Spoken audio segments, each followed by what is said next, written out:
Hello students, class 12th की chemistry के online class में आपका स्वागत है। आज के लेक्चर में हम लोग तुल्यांकी भार के बारे में अध्ययन करेंगे। तुल्यांकी भार को इंग्लिश में इक्विवेलेंट वेट कहा जाता है। आइए इसकी परिभाषा को समझते हैं। किसी तत्व या यौगिक का तुल्यांकी भार वह संख्या है जो हाइड्रोजन के 1.008 भाग या ऑक्सीजन के 8 भाग या क्लोरीन के 35.5 भाग से संयोग करता है अथवा उनके यौगिकों से उन्हें विस्थापित करता है। किसी तत्व के तुल्यांकी भार को निम्न सूत्र की सहायता से ज्ञात किया जाता है। तत्व का तुल्यांकी भार बराबर तत्व का परमाणु भार बटे संयोजकता। यानी तत्व का तुल्यांकी भार ज्ञात करने के लिए उसके परमाणु भार में उसकी संयोजकता से भाग दे देते हैं। तुल्यांकी भार की कोई यूनिट नहीं होती, इसका कोई मात्रक नहीं होता। ग्राम तुल्यांकी भार क्या होता है? ग्राम, जब तुल्यांकी भार को ग्राम में व्यक्त किया जाता है तो उसे ग्राम तुल्यांकी भार कहते हैं। उदाहरण, फेरस अमोनियम सल्फेट जिसका सूत्र FeSO4 × NH4 का होल ट्वाइस SO4 × 6H2O होता है। इसे मोहर साल्ट भी कहा जाता है। का तुल्यांकी भार 392 होता है।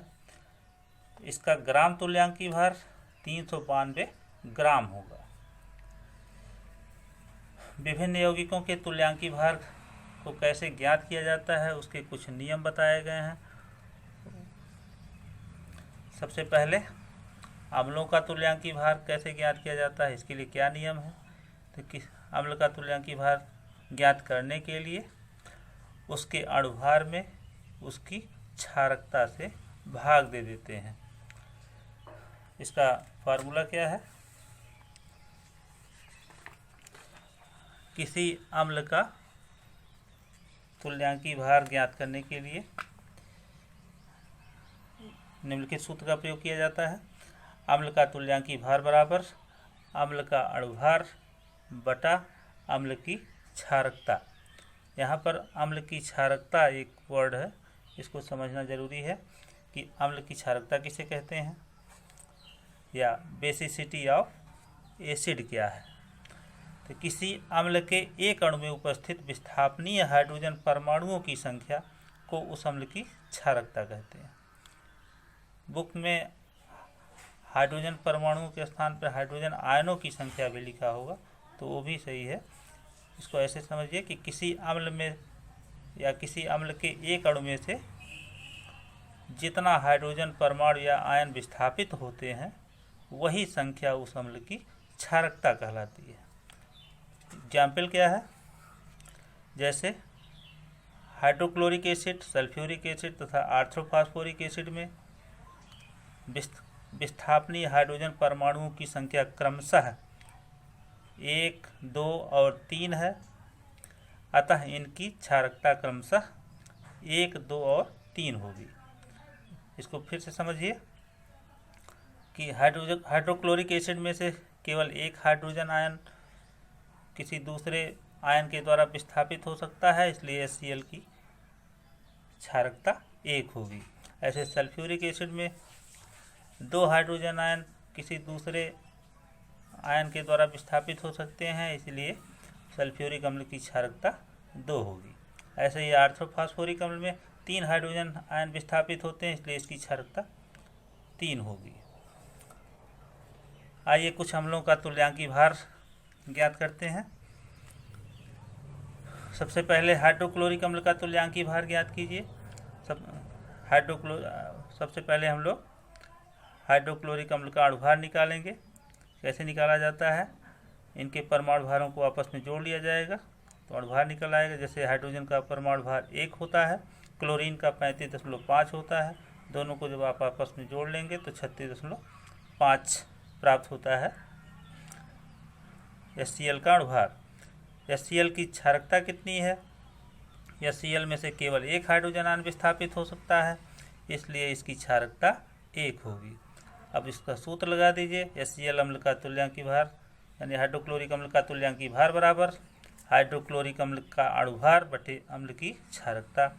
अणुभार है 36.5 और क्षारकता है 1, 1 से इसमें भाग दे देंगे तो आंसर आ जाएगा 36.5। अर्थात HCl की या HCl का तुल्यांकी भार 36.5 होता है। ऐसे एक और उदाहरण देखिए, आर्थ्रोफास्फोरिक अम्ल का तुल्यांकी भार ज्ञात कीजिए। सबसे पहले हम आर्थ्रोफास्फोरिक अम्ल का अणुभार निकालेंगे। आर्थ्रोफास्फोरिक अम्ल के एक अणु में हाइड्रोजन की संख्या 3 है, इसलिए और हाइड्रोजन के एक परमाणु का परमाणु भार 1 होता है, तो 1 गुणे 3 कर दिया जाएगा। फास्फोरस का परमाणु भार 31 होता है।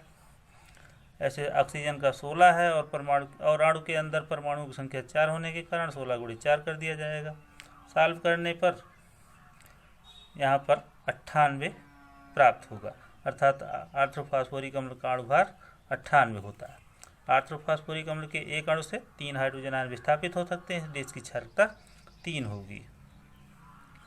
अब सूत्र लगा दीजिए, आर्थ्रोफास्फोरिक अम्ल का अणुभार बराबर आर्थ्रोफास्फोरिक अम्ल का तुल्यांकी भार बराबर आर्थ्रोफास्फोरिक अम्ल का अणुभार बटा आर्थ्रोफास्फोरिक अम्ल की क्षारकता।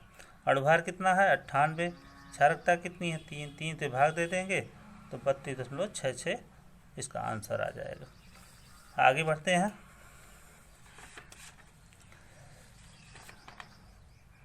ऐसे एक और उदाहरण देख लेते हैं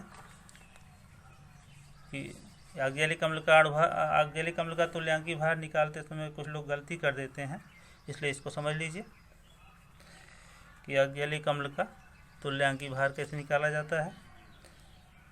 तो आग्नेयिक अम्ल का तुल्यांकी भार निकालते समय सबसे पहले क्रिस्टलीय आग्नेयिक अम्ल का सूत्र जानना जरूरी है कि क्रिस्टलीय आग्नेयिक अम्ल का सूत्र क्या होता है, H2C2O4 × 2H2O, और इसी सूत्र का प्रयोग हम लोग करेंगे अणुभार निकालने के लिए।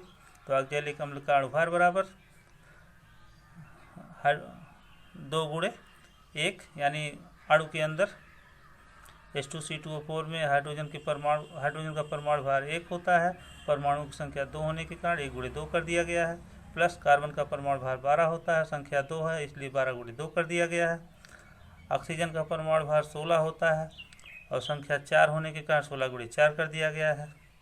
और ऐसे ही आगे जल की संख्या 2 है, इसलिए 2 गुणे हाइड्रोजन का परमाणु भार 1 है इसलिए और संख्या 2 होने के कारण 1 गुणे 2 कर दिया गया है, प्लस ऑक्सीजन का परमाणु भार 16। सब सॉल्व कर देंगे। जब सॉल्व कर दिया जाएगा तो 126, अर्थात आग्नेयिक अम्ल का अणुभार 126 प्राप्त होगा।